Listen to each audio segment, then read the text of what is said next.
Hey, what's up guys? Tony here, and you're watching another retrospective commentary. This is week 9 at Spa, and I qualified here in second place. And you'll notice here at the start, the guy who's in pole position, that's the pace car way up there. So he let the pace car go, and we're all sort of bunched back. And so he waited for the pace car, the audio, like the pace car is on his way in or whatever. So he goes up here to turn 1, and he just fucking bolts. And so I'm like, shit, well, I'm going to chase after him. So the rest of the field is now like scrambling to catch up to this guy now who has about a second or so lead. I streamed this race, and I was, at first, my gut reaction was like, that was a pretty douchey move right there. Because, I mean, it kind of was. And so there was wrecks at that part of the start finish, right when we go green. So, I mean, he could have been avoiding that, you know, helping people not get bunched up. But, I mean, he was really just looking to jump the gun and get out to a large early lead, which, as you can see, going into the S turns here, didn't really matter. You know, I was right on his ass. So I'm showing you this race. It wasn't the best finish that I had this week. I think I finished in second place. I think it was like race 1 or 2 of the week I finished in second place. But this race was far more exciting to watch, and well, to race in, and I imagine it'll be far more exciting to watch. What I'm going to do is, because it is a 70-minute race, is I'm only going to commentate the first part of this. I'll show you the whole race because I think it's worth showing, but I'm not gonna do it in the same vein that I have done before, where I just sort of talk about the race as I go, because I can pretty much sum up the first half of the race within one lap, and I'll probably do that. But I also hinted at some lessons learned in my last my last video at Interlagos on week 8, about how I learned certain lessons this week, and I'll go ahead and tell you those right now. So, the one thing that I had learned, and it's not really anything that it should be new or just sort of a novel, thought for anyone who's been an experienced iRacer, or even for myself, just as a guy who now has a year under his belt. But the one thing I learned, and sometimes you learn these lessons early in your racing career, and then they just sort of crop up and you're like, oh yeah, it's sort of a refresher.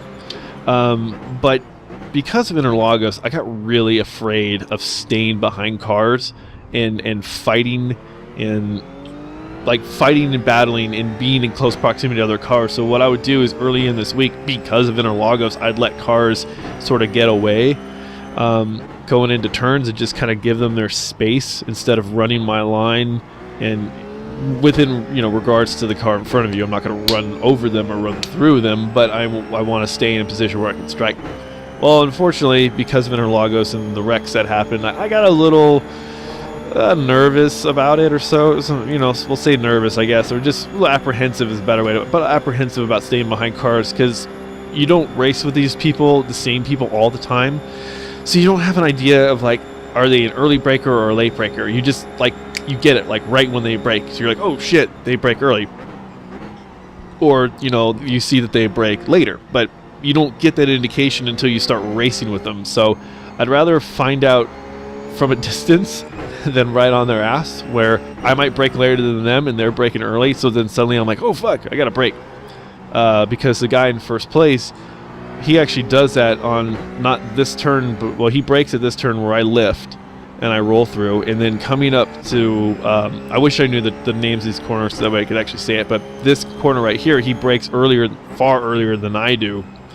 And so those are the things that you need to know when you're racing, or else you're going to run into someone. So basically, like I was saying, is that this race showed me that I can stay close and race highly competitively behind somebody, because I got a little apprehensive about it because of last week's wrecks and crashes, and just Interlagos bringing out the worst of everyone in iRacing. This one, not so much. I didn't really have that many bad accidents here, at least for like other people involved in these catastrophic accidents. It was pretty mild.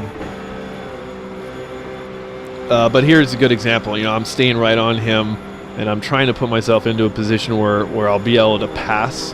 And I was looking to make this inside pass right here, come in, charge in. I know I'll be on the outside of the next corner, but we had ourselves a race incident, which confused me, because I was like, well, he knew I was there. But what he chose to do is he chose to go for the end. He like went for the racing line instead of sort of giving us, you know, space. Because I mean, I was trying to force him to go to the outside, so he would have to slow down for the inside, and I could power through the outside and take him and come into turn 1 and be in first place. Didn't work out that way. He went right for the racing line and hit me. So, well, we just sort of erased an incident. We hit each other, but from my perspective, it looked like he hit me, and maybe from his perspective, it looked like I hit him. So, I'm just gonna, you know, it's a racing incident, whatever. So basically, that's what it boils down to, as far as the lessons that I learned, sort of relearned, I guess, because I've known this before, and I've had this crop up before, that, you know, I can be competitive, racing tight with people, but whenever you have those weeks like Interlagos, it really sort of throws a wrench into your confidence. You're just kind of like, well, I don't feel so confident anymore because I just got wrecked out of, you know, half the races I got into. And it's just it's a mental game, you know. Racing can be, actually, I should say it can be, it is a mental game as well as a physical, actually moving, you know, the wheel, and, you know, you're working on your throttle stuff. It is also a mental game. And the other thing that I actually learned, because I've raced this track before, but it wasn't, what was I, a C class? I think incidences have more weight the higher your license class, because I don't really remember losing that much safety rating here when I raced it with McLaren, but I did. I was like, yay! I was telling Atomic Moth, I was like, yeah, I can't wait for another 70-minute race, because my safety rating skyrocketed at Silverstone. I went up to like a 3.9. So my idea was I could maybe get above a 4, because I must have been like at a 3.5 at this point. I was like, if I get a couple really good races, low incident races, then I'll be a 4, and maybe I'll get promoted, you know, mid-season to A, which would be great, because I mean, I'd like to try out the F1. Well, that's not the case. This track, if you guys have been around iRacing for even a year, you know, and I didn't really know it because I've only raced here once and then before this time. This track is like an off-track Nazi. They made the off-tracks so tight on this track.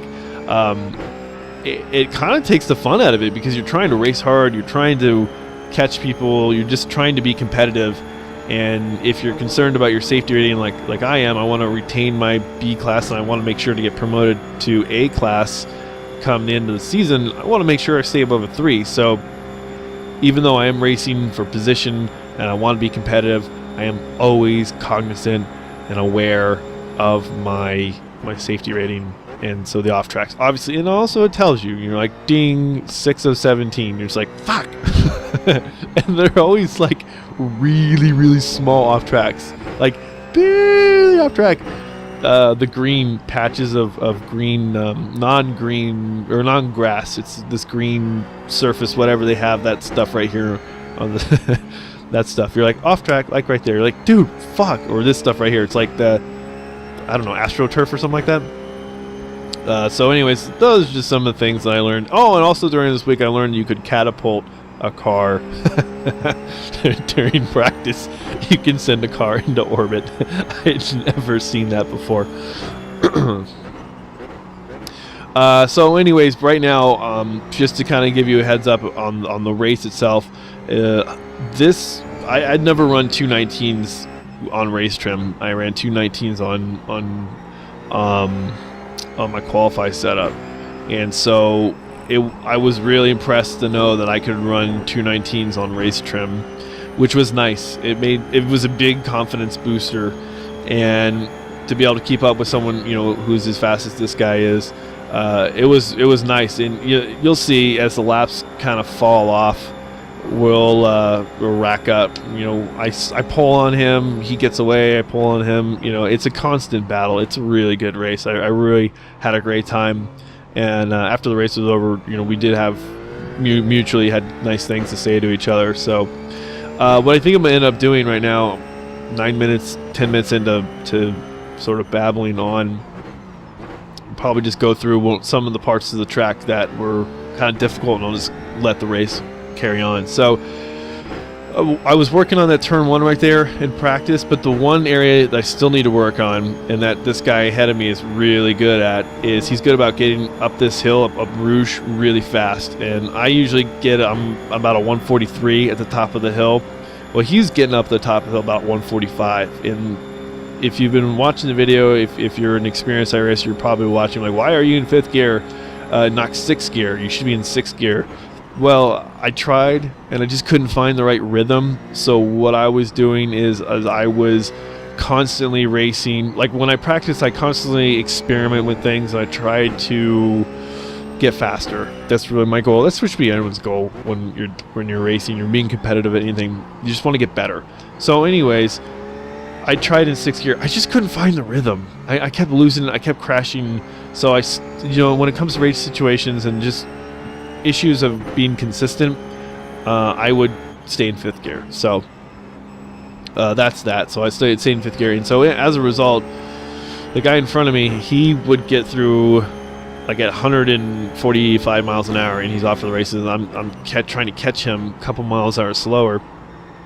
That might not sound like a lot, but when you're on that part of the straightaway and you're trying to draft someone who's 2 miles an hour faster than you, not only do you need to make up that 2 miles an hour, you're trying to also cut down. So you're trying to pick up, the speed as well as reduce the distance between you, and it just makes it a little slower. So if someone's doing 2 miles an hour faster than you, suddenly it looks like they're at warp speed, and you're just like, what the fuck? How are they doing that? So I'm actually really excited for the next time this track comes around, because I certainly would like to give it a legitimate try in 6th gear and just see if I can master it, because I feel like I got a really good setup for Spa.